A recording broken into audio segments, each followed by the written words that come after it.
प्रणाम। आज का हमारा टॉपिक है सही खाना और सही तरीके से खाना।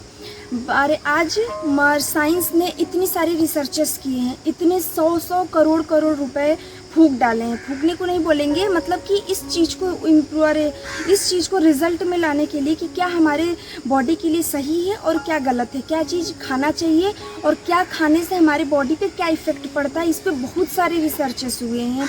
और अब तो डाइटिशियन का कोर्स भी अलग होता है, एक प्रॉपर स्टडी होती है इसके बारे में, हर बीमारी से लेकर के, स्पोर्ट्स से लेकर के, कि आप किस फील्ड में हो, क्या खा रहे हो, किस चीज़ कैसे खा रहे हो। इस पर एक रिसर्च के साथ साथ कोर्स होता है कि हमें सिर्फ खाने के लिए ही उस टाइम बताया जाता है।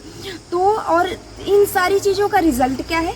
सिर्फ एक सल्यूशन, हमारी एंशिएंट योगिक डाइट।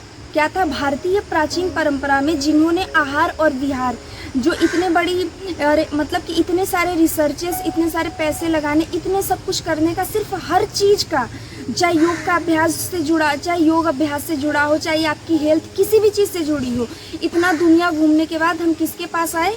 खुद के पास। एक लाइन होती है कि हमारा जीवन खाने के लिए नहीं होना चाहिए, खाना जीवन के लिए होना चाहिए। आप इस बात को गौर से सुनिएगा, दोबारा भी आप सुन सकते हैं पीछे करके, लेकिन इस बात को ध्यान दीजिएगा, क्योंकि आजकल लोग इस चीज़ में, भोग में, खाने में, इन सेंसुअल प्लेजर में, सेक्सुअलिटी में, इन सारी चीज़ों में इतना लगे हुए हैं कि उन्हें खुद का ही नहीं पता है। तो पहली चीज़ एंशिएंट प्राचीन भारतीय परंपरा में क्या थी? हितभुक और मितभुक। हितभुक में क्या होता है कि जो हमारी बॉडी के लिए अच्छा हो।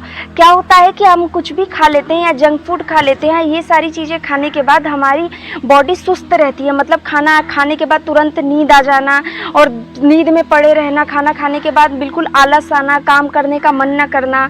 तो ये सारी चीज़ें हमारी बॉडी के लिए अच्छी नहीं होती हैं, क्योंकि अगर वो अच्छी होती तो लिथार्जीनेस, आलस नहीं आता खाना खाने के बाद। क्योंकि अगर हम ऐसा भारी खाना खाते हैं तो खाना खाते ही हमारे बॉडी की जो पूरी ब्लड का सर्कुलेशन होता है, जो पूरे बॉडी की ऊर्जा होती है, वो खाने को पचाने में लग जाती है। इसीलिए और सारे वर्किंग में हमारी जान नहीं लग पाती, क्योंकि वो खाने को पचा रही है। तो आपकी बॉडी के लिए जो अच्छा हो आप वही खाइए। मित भूख में क्या होता है? मित भूख मतलब कि आप कम भर पेट, क्योंकि लोगों की आदत होती है वो बिल्कुल गले तक खाते हैं कि डकार भी नहीं आ पाती, तो आप आधा पेट खाइए। आधा पेट का मतलब ये नहीं होता है कि आप भूखा रहिए। आप जब जैसे होता है कि धीरे धीरे जब हम खाते हैं, क्योंकि आजकल लोगों की आदत होती है जल्दी जल्दी से खाना खाते नहीं, घोटते हैं। तो जैसे हम धीरे धीरे खाते हैं तो हमारे ब्रेन को सिग्नल पहुंचता रहता है। जैसे ही वो आधा पेट भरता है वैसे ही पहली डकार आती है। तो ऐसा बोलते हैं हमारे आयुर्वेद में कि जब आपको पहली डकार आए तो आप अपने पेट पर थोड़ा ध्यान दीजिए। थोड़ी भूख हो तो थोड़ा सा ज़्यादा खाइए, अरे थोड़ा सा है, 1-2 बाइट आप ज़्यादा कर दीजिए, उसके बाद उसी पे खाना छोड़ दीजिए। वो आपकी रियल डाइट, मतलब कि रियल खाना होता है, कि वो सच में आपकी बॉडी को सिर्फ उतने खाने की ही ज़रूरत है। तो इसीलिए खाना खाने का जो साइंस था कि धीरे धीरे खाने का था, कि इसके पीछे साइंस का यही, आयुर्वेद का मतलब हमारे इंडियन ऋषियों का यही, भारतीय ऋषियों का यही साइंस था कि हम धीरे धीरे खाते हैं तो हमारी बॉडी उस हिसाब से आधे पेट तक ही जाती है। तो वो न खाना पचाने में उतनी ज़्यादा ऊर्जा लगेगी और ना ही आपको आलस आएगा, इस हिसाब से। तो इस चीज़ के लिए वो रखा गया था। ऋतु भूख में क्या होता है कि जो मौसम अनुसार हो, मतलब कि आजकल अब रेफ्रिजरेटर, केमिकल्स के हेल्प से आप 12 महीने कुछ भी उगा सकते हैं और कुछ भी खा सकते हैं। वैसा मत कीजिए।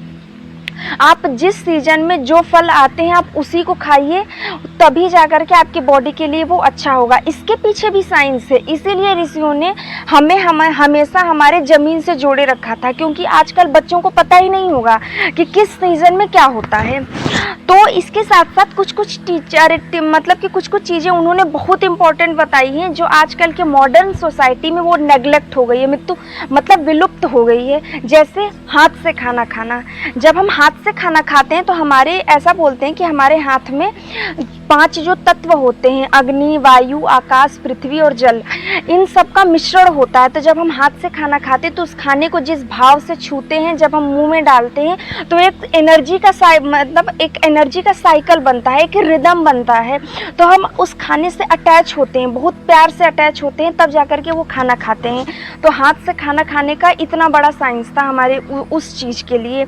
दूसरा होता है, हम जब भी हम खाना खाएं तो आज हम जब टेबल पे बैठ के खाना खाते हैं, टेबल पे बैठ के खाना नहीं खाना चाहिए। जब हम पालथी मारकर या सुखासन में बैठ के खाना खाते हैं तो हमारे बॉडी का जो फ्लो होता है पैरों की तरफ जाता है, वो रुक करके, क्योंकि इसीलिए तो थोड़ी देर बैठने के बाद पैर सुन्न हो जाते हैं या झंझनाहट हो जाती है, इसीलिए होती है।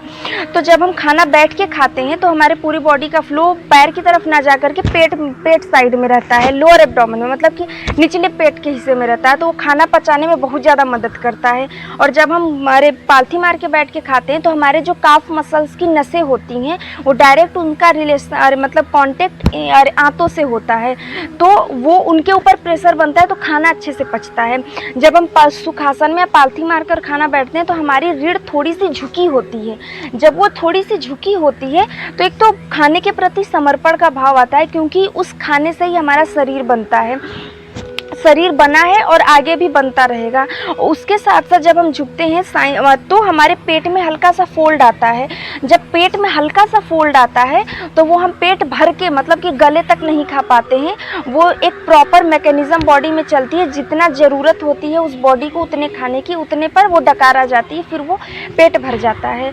इसके साथ साथ बर्तन, जिस बर्तन में हम खाना बनाते हैं वो भी सबसे ज़्यादा मायने रखती है। जैसे पहले हमारे मिट्टी के बर्तन, लोहे के बर्तन, कॉपर के बर्तन, इन सारे बर्तनों का इस्तेमाल किया जाता था, क्योंकि इसमें एक साइंस होती थी।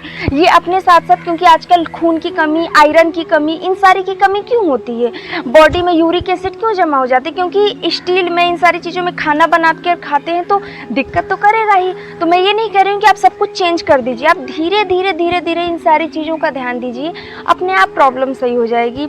इस चीज़ का भी ध्यान था। तो ये छोटी छोटी बातें थी जो हमारे ऋषियों महर्षियों ने बताई थी कि खाने से लेकर के, कि आप इस चीज़ का ध्यान दीजिए तो आपको शरीर से रिलेटेड या शरीर से संबंधित प्रॉब्लम कभी नहीं आएगी। तो आप सबका बहुत बहुत धन्यवाद, आपने मुझे यहाँ तक सुना। तो ये हम बात किए थे कि हमें कैसे खाना चाहिए।